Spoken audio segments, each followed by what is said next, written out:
Michael Van Runkel here for hotcars.com. It's a beautiful day here in the Malibu Hills, and I've got a beautiful car next to me. This is a 1958 Porsche 356A built by Tuthill Porsche in the UK in partnership with Omaze and Valkyrie Racing. Now, Valkyrie Racing is a team supporting Renee Brinkerhoff as she races her own Porsche 356 across 7 continents. She just got done setting a world record in Antarctica to check off that 7th continent. She's doing all of this to raise awareness for her charity, Valkyrie Gives, with whom Omaze has partnered. The giveaway closes on March 4th of this year, but I'm not here to sell tickets. I'm here to give an objective opinion of how this Tuthill Porsche 356 actually drives up here in the canyons. So let's get behind the wheel and have ourselves a fun morning. But in the meantime, please like this video and subscribe to our channel. It really helps us out. The climate in is actually a pretty spacious cockpit in here because the engine's in the back. You got plenty of leg room, designed by Germans. It just fits great. The seats are comfortable. You've got this red leather with the red corduroy. I think it's called Barolo red. It's a nice deep red. The key goes in on the left because after all, this is a Porsche. Let's fire this thing up. It's weird. There are no seatbelts because this car's from 1958. Get a little bit of the clutch play here. Turn around. You can see there's an Omaze rep behind me driving my Cayenne to keep an eye on me here. Ooh, it revs pretty happily. Got to get used to the clutch. It's gonna be hot up in here though. Now some of the fun sort of rally inspired, let me roll the window up here. Some of the fun sort of rally inspired features are this mirror up front. You've got the Momo Prototipo steering wheel. It's got adjustable suspension like a rally car, but it rides pretty low for sure. It's got the stance not quite of an outlaw, more of like a, just like a street rod. I'm curious to see how much power it's got, but that engine sounds pretty good. That's a 1.6 liter flat 4 rebuilt by Tuthill Porsche from a 912. They call it a high performance engine. So it's probably, you know, doing 120 horsepower or something, but that's gonna be more than a 1958 Porsche 356 had from the factory for sure. We're going up a pretty steep hill here. I'm sure it doesn't really show up on camera, but it seems to have plenty of power as long as I don't lug it the whole way up the hill. The suspension is moderately soft, but pretty taut. There's no power steering, of course, but this car is so light on the nose that that's probably less of an issue than you might think. Unless you're stopped and struggling with the small steering wheel. So far, it feels just as tight as you would expect from basically a brand new resto mod job. The clutch engages pretty nicely. First gear is definitely a little short. This car was also converted to 4-wheel disc brakes, which is really nice when you're going downhill. We're going uphill right now. Probably won't need much of the brakes. I'm not gonna push this car too hard because someone is going to win this very car in a sweepstakes. It's moderately loud, but it's not crazy loud. It's got a sports exhaust system. Let me try and put it into third here, see what these gear ratios are like. Third is a little tall, probably, but we still got plenty of power. I just probably wasn't going fast enough. That flat 4 has a very distinctive sound. It's not quite as much of a rasp as the old flat 6s on the 911, but it's got plenty of power coming up this hill. I'm at full throttle now, 3,500 RPM. You can tell it's medium loud. It's just a 4-speed manual. It's a little notchy getting into gear, but not too terrible. Coming around this corner here, it corners pretty well for such an old car. It's got those narrow 205 tires. Not crazy narrow like maybe would have been original, but still pretty narrow by today's margins. And, you know, plenty of grip for such a light car.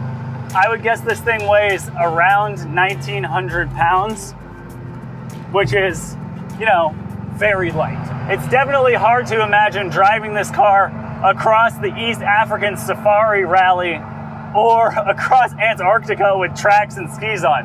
You gotta really hand it to Renee Brinkerhoff. That is a bold move. But their goal with Valkyrie Racing is to raise money and awareness for Valkyrie Gives, a charitable foundation that she founded to help end child trafficking and focus on women's and children's rights across the globe. This Omaze giveaway came about in partnership with Valkyrie Racing and Tuthill Porsche. It's your typical Omaze setup. You can buy entries, but it's technically a sweepstakes. The sweepstakes end on March 4th of this year, and then the winner is announced on the 23rd. That's a cool way to get into a 356. We all know about air-cooled values. It's completely insane if you want to buy any old Porsche. Even the middle era, like late 70s G-bodies, are going for so much money that they're basically unattainable for most people. And so entering a sweepstakes like this is a fun way to get behind the wheel. Other good stuff inspired by Renee's actual rally car, the painted bumpers. You've got leather tie-down straps, though there are mechanical retainers for the front hood and the rear engine deck lid. My ears are popping because we're climbing so quickly, which is a testament to this car driving pretty quickly. You've got the painted bumpers, front and rear. You've got pre-356A headlights, a specification I don't quite understand, but I'm sure all of you serious Porsche air-cooled fanatics out there will understand. Of course, you've also got the center fuel filler cap, which is a classic and a must for any rally period inspired Porsche. And we've got a roll cage in here, which is important because there are no seat belts on this 1958 car, which is weird. You get in, no seatbelt, but it's kind of fun. You got the painted dash, impeccable gauges, nice switch gear, leather-wrapped Momo steering wheel, this leather dash topper, tiny little windshield wipers. You feel like you're having the experience of driving in 1958, except the roads are nicer and you've got a little bit more performance. I'm really digging it so far. I'm very much of the opinion that it's more fun to drive a slow car fast than a fast car slow. And while this car isn't necessarily slow, it's definitely not fast. It's no Lotus up in these corners, but it is light. And it's the engaging drive that I'm experiencing so far. The steering is a little heavy, but it's perfect for the weight of the car. Those four-wheel disc brakes work pretty darn well coming into corners, not bad. The turn-in is good, but the feel is good because there's no power-assisted hydraulic fluid or electric assist these days, even worse, disconnecting you from the road. And that's the whole point of these early Porsches, is that analog driving experience. And yet, this doesn't feel too out of date. I didn't have to use the choke to get it started. It's a warm day here in Topanga, and I just drove a 1967 Volvo up in freezing cold weather, and you needed full choke and a lot of gas to get those carbs pumping.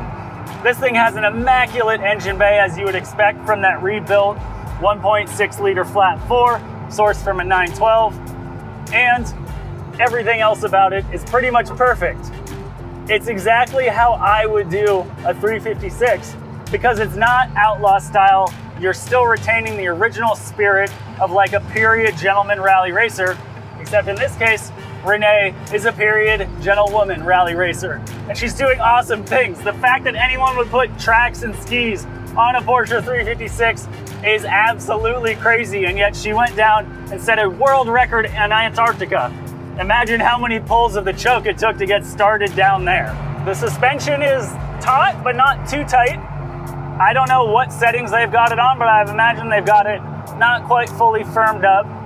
Those, torsion bar suspension of the early Porsches are very famous for being lightweight and effective, but not really ideal if you're on a real race circuit. But for roads like this, it's perfectly serviceable.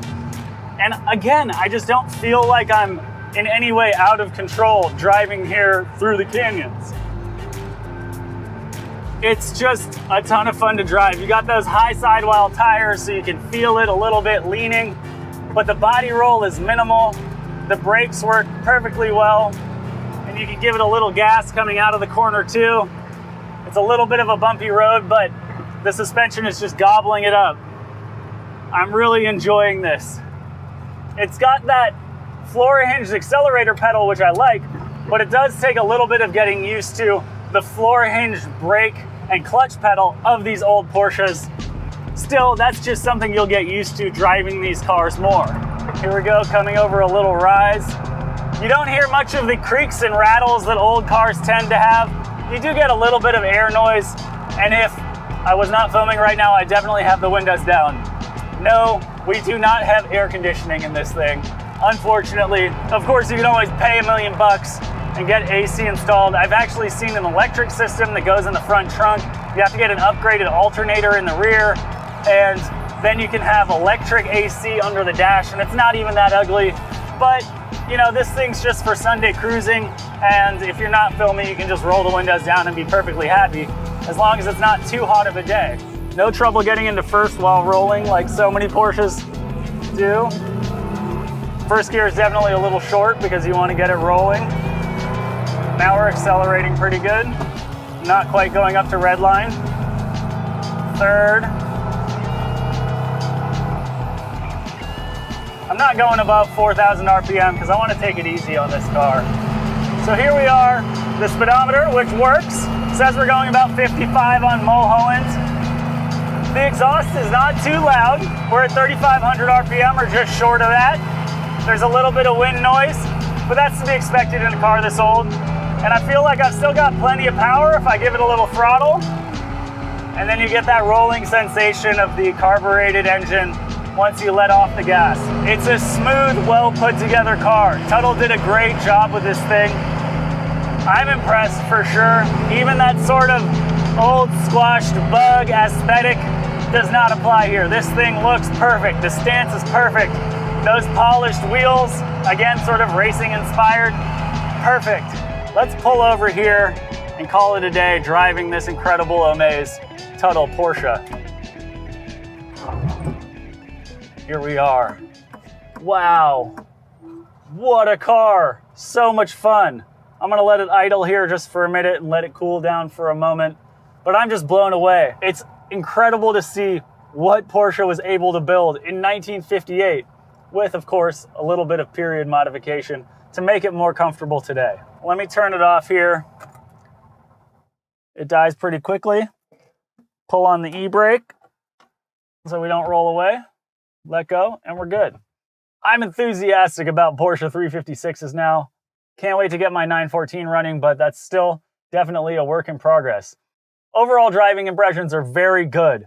It's taut, it's firm, but it's comfortable. You got just enough power, you got great steering, and the brakes are very good for the era. Well, it's getting a little toasty in here, and I do have to give this car back to Omaze, so I want to wrap this shoot up.